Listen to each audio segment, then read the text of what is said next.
Hello मंडळी, कसे आहात सर्वजण? स्वागत आहे नवीन एका ब्लॉगमध्ये तुमच्या सर्वांचं. चला तर मग पटकन सांगा मला, गावाकडचे व्हिडिओ, गावाकडच्या रील्स बघायला तुम्हाला कशा वाटतात, आवडतात का नाही तेही मला कमेंट करून सांगा.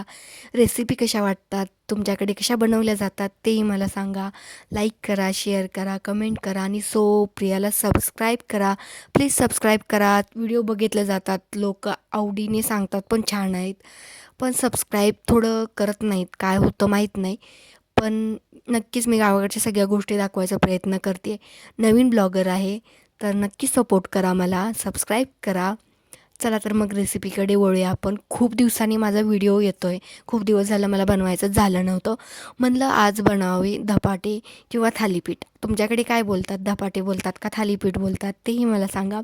आणि उद्याच्याला आहे नागपंचमी, तर आदल्या दिवशी आपण धपाटे बनवतो. काही काही ठिकाणी उपवासही केला जातो. खिचडी खाऊन उपवास केला जातो काही काही ठिकाणी. आणि काही काही ठिकाणी असं धपाटे किंवा असं काहीतरी वेगळं बनवून खाल्लं जातं. फक्त भाकरी वगैरे भात असलं खात नाहीत. आमच्याकडे असं थालीपीठ वगैरे चालतं. काही काही ठिकाणी असेल, खातही नसतील.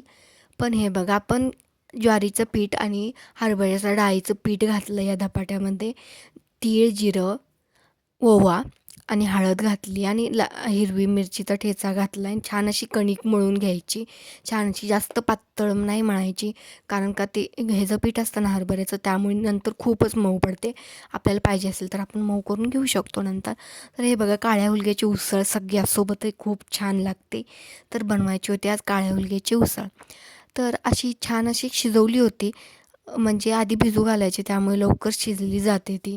आदल्या दिवशी भिजवली होती, 5-6 तास भिजवून घेतली होती. दुसऱ्या दिवशी 2-3 शिट्ट्या दिल्या, लगेच शिजली. काळ्या हुलग्याची उसळ बनवली होती. त्यामुळे कांदा चिरला, खूप सारा कांदा घालायचा. कांद्याने छान टेस्ट येते काळ्या हुलग्याला. कांदा घालायचा, कोथिंबीरच नव्हती, त्यामुळे कोथिंबीर काही घातली नाही. तुम्ही नक्की कोथिंबीर घाला यामध्ये. छान अशी मिक्स करायची. लाल तिखट घातलं होतं आणि नमक टाकलं होतं. जास्त काय वेगळं काही केलं नव्हतं. सिंपल अशी उसळ बनवली होती. ती बनवली, गरमागरम उसळ रेडी होती. म्हणलं थालीपीठ थापून घ्यावे.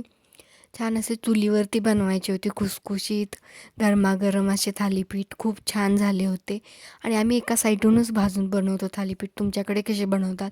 काही काही ठिकाणी बनवतात दोन्हीकडून भाजून, तेही छान लागतात थालीपीठ. तसेही कधी कधी बनवतो. आणि नक्की तसेही बनवले ना कधी, तर मी नक्की तोही व्हिडिओ शेअर करेन तुमच्यासोबत. तर असे छान असे थालीपीठ थापून एकदम पातळ असे बनवायचे. छान अशी भाजून घ्यायची चुलीवरती. थालीपीठाची काही चवच वेगळी लागते. छान ते भाजले होते हो का. तेल टाकायचं थोडं, वरून पाणी टाकतात कापडावरून, आणि छान असे खुसखुशीत मऊ झाले होते थालीपीठ. ते तेल खूप जास्त वापरायचंच नाही, थोडंसंच घालायचं. तसे माझ्या प्रत्येक रेसिपीत तेल कमीच असतं, तुम्ही ऐकलंही असेल. थोडं तेलाचं प्रमाण मी कमीच वापरते, जास्त घालत नाही. हे बघा, थोडंसं टाकलं आणि थोडंसं शिजण्यासाठी पाणी टाकायचं आणि त्यावर एक प्लेट झाकून छान असे भाजून घ्यायचे. आणि ते पाणी पाणी राहतं ना मध्ये, ते तर खायला खूप छान लागतं.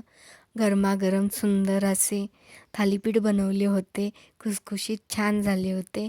तर उसळ गरमागरम अशी आणि थालीपीठ खायची मज्जाच काही वेगळी असते. आणि गावाकडची व्हिडिओ, गावाकडचं वातावरण हे खूप छान असतं.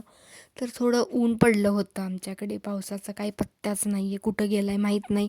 नको तिथे पडतो पडायचा तेवढा, पण आमच्याकडे पडत नाही. नाराज आहे वाटतं, गावाकडे पाऊस पडत नाही. तर चला मग, असे छान असे थालीपीठ बनवून घेतले होते आपण. खुसखुशीत मऊसूत अशी प्लेटिंग तर करायला मी एक्सपर्ट आहेच. त्यामध्ये काय सांगू मी तुम्हाला. तर छान असे थालीपीठ, दही होतं त्यासोबत, आणि थालीपीठ आणि काळ्या हुलग्याची उसळ मस्त. या मंडळी, जेवायला सबस्क्राईब करा.